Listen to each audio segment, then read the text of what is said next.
Assalamualaikum warahmatullahi wabarakatuh. Perkenalkan, nama saya Fernandi W. Kurniawan dari kelompok 6.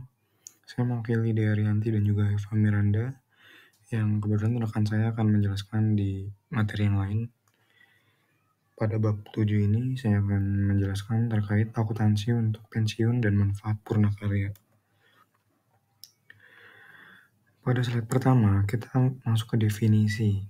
Program pensiun adalah pengaturan di mana pemberi kerja memberikan manfaat kepada pensiunan karyawan atas jasa yang mereka lakukan selama masa kerja mereka. Akuntansi pensiun dapat dibagi menjadi dua bagian, akuntansi untuk pemberi kerja dan akuntansi untuk dana pensiun. Pemberi kerja adalah organisasi yang mensponsori program pensiun, menanggung biaya, dan memberikan kontribusi ke dana pensiun. Dana pensiun adalah entitas yang menerima iuran dari pemberi kerja, mengelola aset pensiun, dan membayar manfaat kepada pensiunan. Jenis program pensiun dalam PSAK 24 revisian 2013 terdapat dua jenis program pensiun. Yang pertama ada program pensiun iuran pasti atau PPIP. Dalam PPIP, pemberi kerja setuju untuk memberikan kontribusi kepada perwalian pensiun dalam jumlah tertentu setiap periode berdasarkan suatu formula. Rumus tersebut mungkin mempertimbangkan faktor-faktor seperti usia, masa kerja, keuntungan pemberi kerja, dan tingkat kompensasi. Yang kedua ada program pensiun manfaat pasti atau PPMP. Karyawan adalah penerima manfaat dari perwalian iuran pasti, sedangkan pemberi kerja adalah penerima manfaat dari perwalian imbalan pasti. Masalah akuntansi terkait dengan PPMP sangat kompleks karena keterlibatan variabel masa depan yang tidak pasti. Selanjutnya ada biaya jasa, biaya bunga, dan laba atau kerugian aktuaria. IASB, International Accounting Standard Board, mensyaratkan bahwa semua perubahan pada kewajiban imbalan pasti dan aset program dalam periode berjalan diakui dalam pendapatan komprehensif. Pendekatan ini mencerminkan prinsip pengakuan biaya dalam akuntansi pensiun yang berbasis akrual. Artinya, biaya pensiun dilaporkan saat karyawan bekerja dan mendapatkan tunjangan, bukan saat mereka menerima tunjangan setelah pensiun.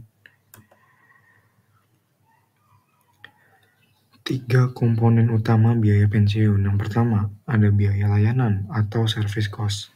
Ini adalah biaya saat atau biaya dari layanan masa lalu. Biaya layanan saat ini adalah kenaikan nilai kini kewajiban imbalan pasti dari jasa pekerja pada periode berjalan. Biaya layanan masa lalu adalah perubahan nilai kini kewajiban imbalan pasti atas jasa pekerja untuk periode sebelumnya. Biasanya, akibat amandemen program komponen ini mempengaruhi laba bersih dan dilaporkan dalam bagian operasi laporan laba rugi. Yang kedua ada bunga bersih atau net interest. Ini dihitung dengan mengalihkan tingkat diskonto dengan kewajiban imbalan pasti dan aset program. Jika program memiliki kewajiban bersih, perusahaan melaporkan beban bunga. Jika memiliki aset bersih, dilaporkan pendapatan bunga. Komponen ini mempengaruhi laba bersih dan juga dilaporkan dalam bagian operasi laporan laba rugi. Yang ketiga ada pengukuran kembali atau remeasurement. Ini adalah keuntungan dan kerugian yang terkait dengan kewajiban imbalan pasti dan aset program, seperti perubahan tingkat diskonto atau asumsi akrual lainnya. Keuntungan atau kerugian ini dilaporkan dalam pendapatan komprehensif lainnya atau OCI setelah dikurangi pajak, sehingga mempengaruhi laba rugi komprehensif, tetapi tidak laba bersih. Untuk menentukan biaya jasa kini dan kenaikan terkait kewajiban imbalan pasti, perusahaan harus yang pertama, menerapkan metode penilaian aktuaria. Yang kedua, menetapkan tunjangan untuk masa kerja. Yang ketiga, membuat asumsi aktuaria. Aset dan kewajiban program pensiun bersih. The Net Defined Benefit Obligation atau aset juga disebut dengan funded status adalah defisit atau surplus terkait dengan program pensiun. Defisit atau surplus diukur sebagai berikut. Funded status, defined benefit obligation, fair value of plan asset, if any, jika ada. Jika kewajiban imbalan pasti lebih besar dari aset program, maka program pensiun mengalami defisit. Sebaliknya, jika kewajiban imbalan pasti lebih kecil dari aset program, maka program pensiun mengalami surplus. Perbedaan antara program pensiun dan manfaat kesehatan pasca pensiun. Keterbatasan manfaat. Program pensiun biasanya menetapkan jumlah dana yang pasti untuk diterima oleh pensiunan setiap bulan. Namun, manfaat kesehatan pasca pensiun seringkali tidak memiliki batasan, sehingga pembayaran akan terus berlanjut tanpa mempertimbangkan seberapa serius penyakitnya atau berapa lama perawatan diperlukan. Bahkan jika perusahaan menggunakan asuransi kesehatan perusahaan, premi akan meningkat seiring dengan peningkatan manfaat yang diberikan. Prediktabilitas. Program pensiun cenderung lebih dapat diprediksi karena jumlah pembayaran bulanan yang tetap.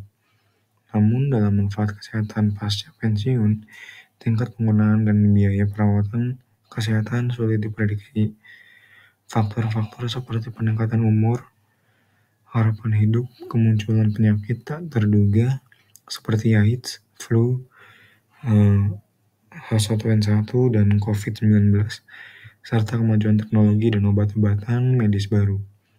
Semuanya berkontribusi pada perubahan dalam penggunaan dan biaya perawatan kesehatan. Kita masuk ke contoh soal yang pertama. Pada tanggal 1 Januari 2022, PT Karya Madu Nusantara atau KMN memberikan informasi terkait dengan program pensiun karyawannya untuk tahun pertama program pensiun, yaitu tahun 2022. Berikut adalah detailnya. Aset rencana plan aset per 1 Januari adalah 200.000. Kewajiban manfaat pasti defined benefit obligation per 1 Januari itu 200.000 juga. Biaya layanan tahunan annual service cost selama tahun 2022 adalah Rp18.000. Tingkat diskon rate adalah 10%. Kontribusi pendanaan dari perusahaan funding contributions adalah 16.000. Manfaat benefit yang telah dibayarkan oleh perusahaan kepada peserta pensiun selama 2022 adalah 14.000. Yang diminta adalah untuk menyusun lembar kerja pensiun dan entry jurnal pensiun untuk PT Karya Madu Nusantara untuk tahun berakhir pada 31 Desember 2022. Ini ada general journal entries. Itemnya itu posisi 1 Januari 2022. Langsung dimasukkan ke memo record. Kewajiban manfaat pastinya berkurang 200.000. Aset program pensiunnya bertambah 200.000. Lalu ada service cost. Itu beban pensiun tahunan 18.000 tadi ya. Itu mengurangi kewajiban manfaat pasti 18.000. Lalu beban bunga itu 20.000. Itu diambil dari tadi ya. Dari sini. Tingkat diskonnya 10%. 10% dari 200.000 itu 20.000. Pendapatan bunga 20.000 sama 10% juga tadi. Itu menambah aset program pensiun 20.000. Kontribusi atau iuran 16.000 di kas mengurangi ya. Lalu menambah aset program pensiun 16.000. Manfaatnya ini kewajiban manfaat pastinya bertambah 14.000 dan juga mengurangi aset program pensiun 14.000. Ayat jurnal tahun 2022 itu menambah beban pensiun tahunan 18.000 dan mengurangi kas 16.000. Lalu aset pensiun atau liabilitas debit atau kredit itu berkurang 2.000. Lalu posisi 31 Desember 2022 itu aset pensiunnya hanya berkurang 2.000 dan ini di jumlah ya. Di kewajiban manfaat pasti itu minus 224.000 dan aset program pensiun ini positif 222.000. Ayat jurnal akhir tahun 2022 terkait dengan program dana pensiun adalah sebagai berikut. 31 Januari beban pensiun 18.000, kas 16.000 di kredit, aktiva atau hutang pensiun itu 2.000 di kredit. Posisi funded status tahun 2022 adalah sebagai berikut. Yang pertama, kewajiban manfaat pasti itu minus 231.000. Yang kedua, aset program pensiun itu positif 229.000. Aset pensiun atau liabilitas saldo minus 2.000. Kesimpulannya, program pensiun adalah peraturan di mana pemberi kerja memberikan manfaat kepada pensiunan karyawan sebagai kompensasi atas jasa mereka selama masa kerja. Akuntansi pensiun mencakup dua jenis program utama, program pensiun iuran pasti atau PPIP di mana kontribusi ditentukan berdasarkan formula tertentu, dan program pensiun manfaat pasti atau PPMP di mana manfaat yang akan diberikan karyawan sudah ditetapkan dan pemberi kerja bertanggung jawab untuk memenuhinya. Akuntansi pensiun berbasis akrual, mengharuskan pengakuan biaya saat karyawan bekerja dan menerima tunjangan yang diakui dalam pendapatan komprehensif. Tiga komponen utama biaya pensiun adalah biaya layanan bunga bersih dan pengukuran kembali yang dilaporkan secara berbeda dalam laporan keuangan. Perbedaan antara program pensiun dan manfaat kesehatan pasca pensiun terletak pada prediktabilitas dan keterbatasan manfaat. Program pensiun lebih dapat diprediksi dengan pembayaran bulanan yang tetap, sementara manfaat kesehatan pasca pensiun sulit diprediksi karena bergantung pada kebutuhan medis yang bervariasi. Penggunaan metode penilaian aktuaria penting untuk memperhitungkan faktor-faktor seperti tingkat kompensasi masa depan dan mortalitas dalam menentukan kewajiban imbalan pasti dan biaya pensiun.